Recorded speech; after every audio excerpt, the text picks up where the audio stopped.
Happy November, everyone, and welcome to episode 197 of Ask M&R Productions, a series where I answer your questions about quite literally anything. So let me know if you have a question for next week's episode down in the comments section below. And while you're down there, make sure you hit that like button. Anyway, let's get into it with our first question from Mike the Psych. He says, what are your thoughts on the Book of Boba Fett trailer? Well, I learned the hard way that it's not actually a book, and it is by far the least exciting Star Wars trailer that I have watched in, like, the Disney Star Wars era.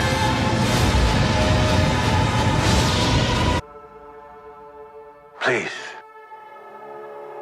speak freely.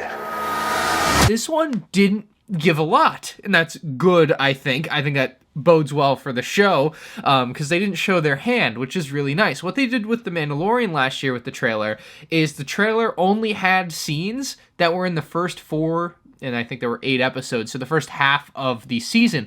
And so those last 4 episodes were a complete mystery to practically everyone, and it made for such an enjoyable watching experience, not knowing what's going to come every week. And so I'm expecting a lot of the same here. The trailer just was not exciting. There was very little action to it. It just felt like it was setting up a little bit of the plot, and that was kind of it. And like that, I guess there's just not much to do there. So yeah, I was really excited that we got the trailer. I didn't expect it to happen so soon, but it really wasn't doing much for me.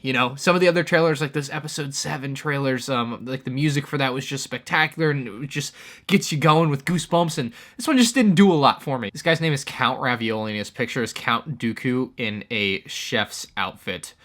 Nice job, buddy. He says, are you disappointed with the amount of play sets that are rumored for the Winter Wave? As of right now, there are only 6 sets rumored that allegedly have staggered releases through June. I think LEGO is leaning too much into the 18+ adult marketing by making helmet sets in buildable original trilogy scenes like Yoda's Hut and the Trench Run, which takes slots away from classic play sets. So, yes, we are currently in a shift of what the landscape of LEGO Star Wars is. It's changing. It's been changing for a couple years, obviously.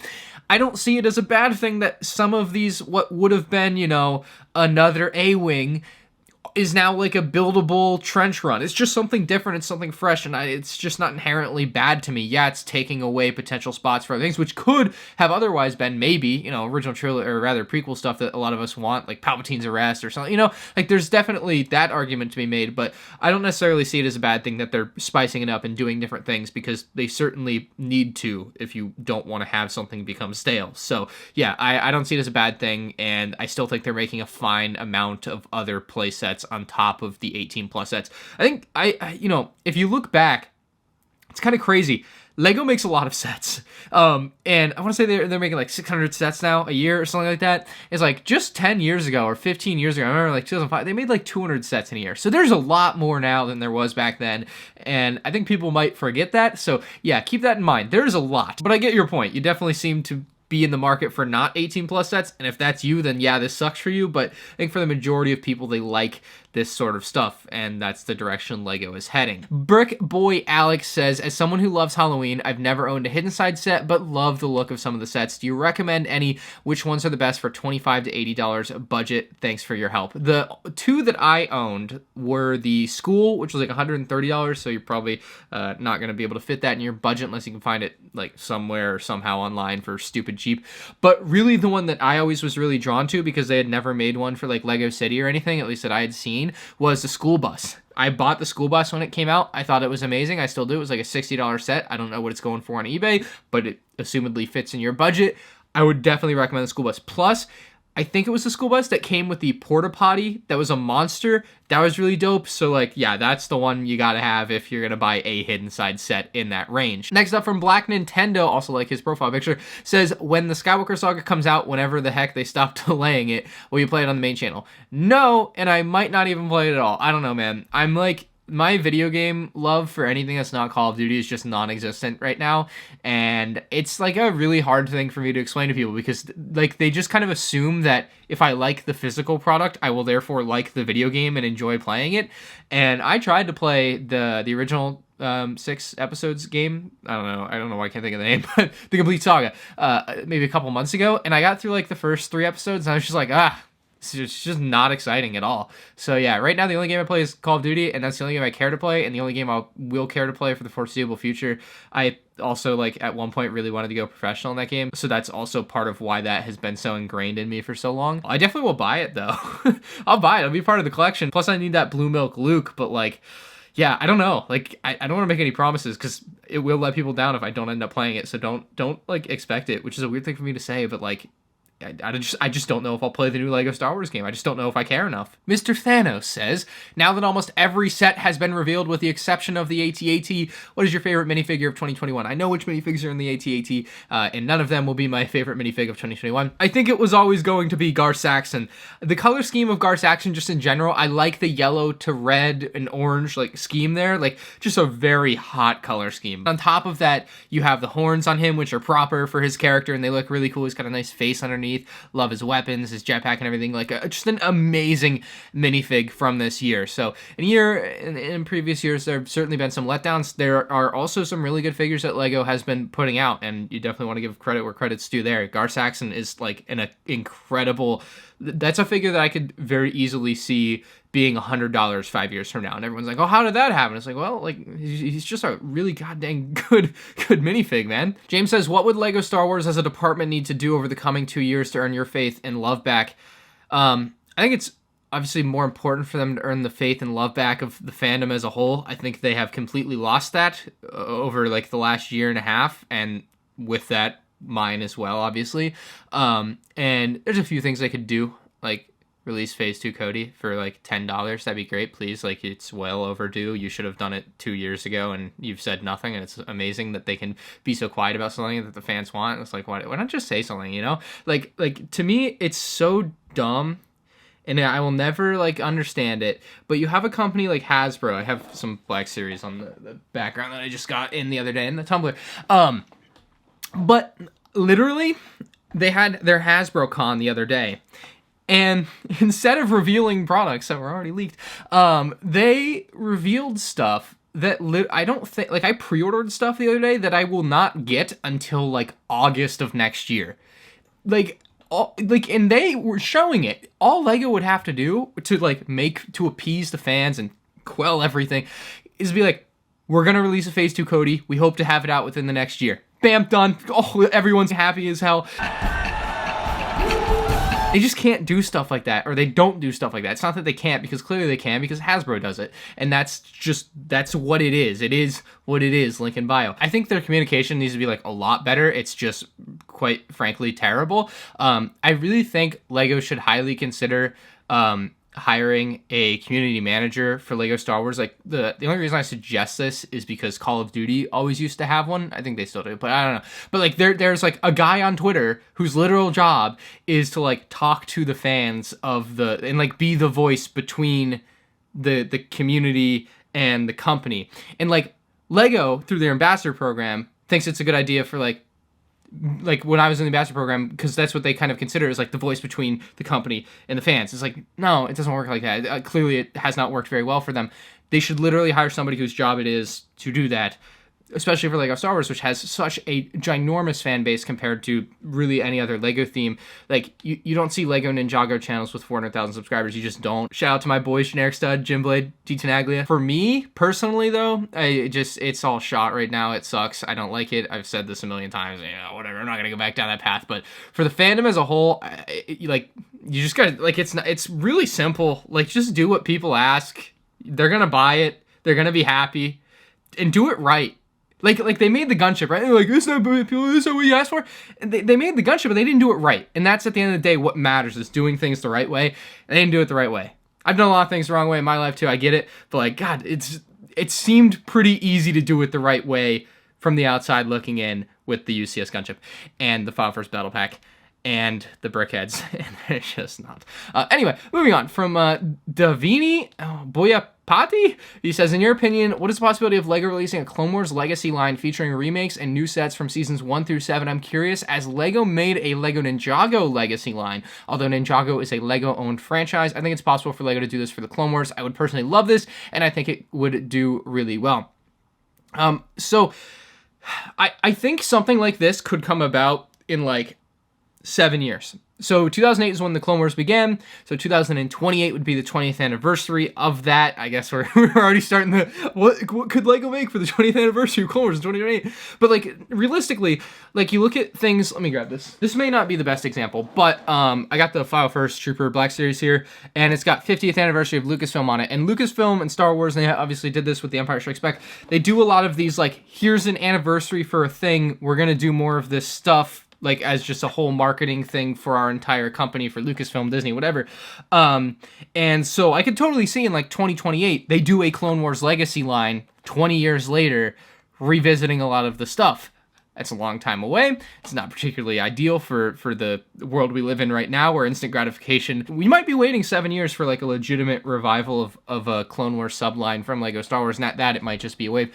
So like, yeah, that would be the most reasonable answer I can give you, is that maybe in 7 years we could see something like that. I don't see why they wouldn't do something like that, because it seems like a really good idea to go in and do a Clone Wars Legacy line. Blake has a good YouTube-oriented question. Says, do you plan to expand your business much more in the future than it already is, apart from obviously buying a house for more storage? If so, how? So from like a YouTuber perspective, like most of the things that YouTubers do to like expand their business includes like getting a warehouse or like an office space, hiring editors or people to film your videos with you, type of stuff. Like that's kind of the direction you want to go in as you grow a channel, for the most part. Depends on what you do. I look at people like MKBHD and Mr. Beast, and there's others that are slipping my mind that I like watching. But for me, I recently hired an editor to edit my vlogs. I pay him to edit the vlogs. He gets a bonus if they do so well, type of thing. And so like that's part of the business now. Like that's a business expense. I got to write it in on my taxes and do all that boring stuff. And that, I think, is like just the beginning. That's my first step into the larger world, right? Like now I need to hire a thumbnail artist. I was supposed to hire somebody or like talk to somebody about doing like helping me get brand deals, and then he sent me his Discord and I forgot to add him, and then his message got buried. So if you see this, please message me again. I've been pretty careless with like how much I've put into like those types of things, like from a business aspect. For me, it's always just been, I'm going to make some YouTube videos today, and that's like how it goes. But like it is definitely at a point where I should really be more serious about it, because I'm really amateur. Like, I'll just throw this out today and do this tomorrow. And it's like no, dude, get your stuff together, you know? So I may look at potentially hiring another editor to edit more videos and do other things for like my main channel that can do more fancy things. Maybe a thumbnail artist for certain videos. If there's any of you interested in that, maybe hit me up, because the thumbnail, quite frankly, is one of the most important things of a YouTube video. Eduardo needs some help. He says, last time I checked 1 week ago, Darth Vader's castle was temporarily out of stock, but today it appears as sold out. Do you think it could just be an update mistake like it has happened before, or is it really gone forever? And thanks for the kind words at the end. It's probably gone forever. This set is going to be retiring at the end of the year, and I've been saying this to people. You probably go back 4 weeks from now. I urge people, if you want something, buy it now. You don't know how long it's going to be around. Just because something technically retires on December 31st of this year, like that's the last day it's, not retired, doesn't mean that's the last day you'll see it in stores. It could hang around in stores for an extra couple weeks, or more likely, like we're going to see with the Darth Vader's castle here, it's gone. It's November 1st and it's gone. Like you won't see it. Potentially. It could come back in stock. I'm not saying it's not going to, but this is the type of risk you're running by waiting this late into a product life cycle in the holiday season to go out and buy something. These things are going to disappear. I don't think they're producing this set anymore. Whatever they have, and then it's gone. I would highly suggest checking Amazon.com, see if it's in stock there. I know it's an Amazon exclusive, so if they have it, you can buy it there, but otherwise, you're really SOL. Maybe check your local LEGO store. They might still have some stragglers in stock there. But yeah, this is the type of thing that I've been warning about, where things are going to start disappearing from shelves and from websites, and they will not come back. It's like the TikToks of, oh, did he just take me to this beautiful mountain range with a photographer, or are we getting engaged? And it's like that sort of thing. But it's like, is it actually out of stock, or is it just coming back in stock soon? And you don't want to be playing that game. That is not going to be a fun one for you, and you're going to end up paying way too much money for things from scalpers, or just people that end up having extras that want to sell their stuff because they see it's gone up a lot in value. And like, just don't be a victim of that. Victim sounds like a weird word to put on that, because you're not really being victimized. You can buy what you please. You're not forced to buy it. If you want something, literally buy it this week. You watch this video, you want to go out and buy it. Hey, this is a good sales pitch for me. I got a thing of business from the last question. Use my Amazon affiliate link or my LEGO affiliate link. I'll put them down in the description. Hell yeah, dude. But like, literally buy it now. Like if you have the money and you don't have to wait, Waiting is only potentially going to hurt you in this case. Double XP or double VIP, I think, already happened. It's gonna go out of stock, and they will not be back in most cases, because sets that retire at the end of the year aren't produced until the last day of the year. At some point, they produce the last batch, which has probably already happened, and they're sitting in warehouses, and once they're gone, they're gone. Moving on from Island Hoppers, he says, why do people buy old sets for exponentially higher prices? Would it not be cheaper to just bricklink all the pieces, minifigs excluded, and use online instructions? So, you've partially answered your question right there. Minifigs excluded. When people buy older sets, part of the reason they're buying them, in a lot of cases, obviously, your case may vary, and if that's the case, then hell yeah, buy what you want without the minifigs. But they want the minifigs, so you can't just randomly exclude the minifigs, and then your logic makes sense. Like, yeah, of course, if the minifigs are excluded, it's probably going to be cheaper. But that's not, for me, when I buy something, and this is going to vary person to person, I don't always go for the cheapest option. Like, something, I don't even know where I heard this, but it's like, buy it nice or buy it twice. And you don't want to buy it twice because it costs you more than just buying it once nice. But your theory isn't entirely wrong. It can, in some cases, be cheaper to bricklink something, and if you don't know what bricklinking means, it's basically sourcing all of the parts from separate stores to create your one set. Inefficient at times, but it can save you money. If you are absolutely penny pinching, I would recommend it, and you can see where you can save money and you go through the process. And if it works for you, that's great. I think generally I would still suggest people just buy the set as it is. Also, you can't buy like a brand new sealed set from bricklinking, obviously, so that doesn't quite work. Like, getting all the parts is not a sealed in box set. Some people want that experience and are willing and able to pay that, and that's great. But yeah, you're not wrong. It is a completely valid way to get vehicles and things that you want for potentially less money, especially if you buy used parts. You're definitely going to be saving money. But for people that want the experience of the original, they want the box, they want the instructions, the physical stuff. It's part of what collectors want, like myself. You're gonna have to buy the older set for an exponentially higher price. It costs what it costs. Sklidimon says, where are the leaked images? I've been driven mad, waiting and waiting and waiting, but yet there's nothing. How does this year differ from last year? That means the images are taking longer to leak.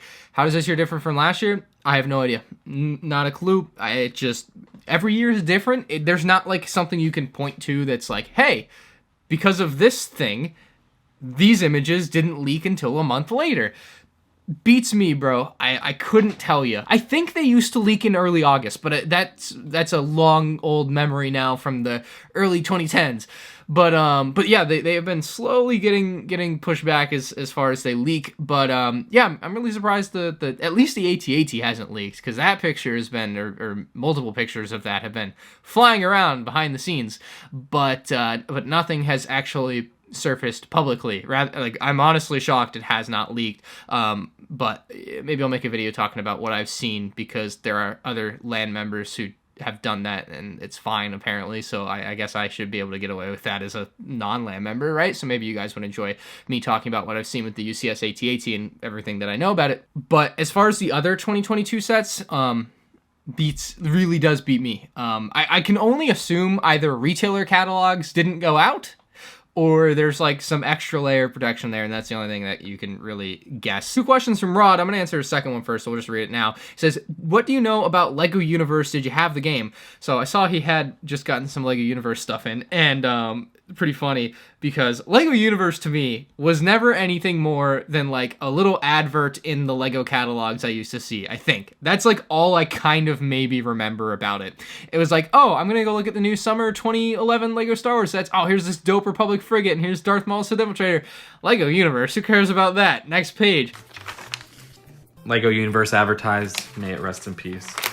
And Star Wars, everybody's favorite. Yeah. You know, like, that's what it was to me, and I was not into it, like, at all. Didn't know anything about it, never played it, never bought any of the... I guess they had a minifigure. I don't think they ever made any sets, really, for it. I just Googled it, and it literally looks like Roblox, kind of. Roblox Minecraft. Oh! Is this... Oh, my God. Okay, so they do have the poly bag here, this little space poly bag. That looks pretty cool. I think...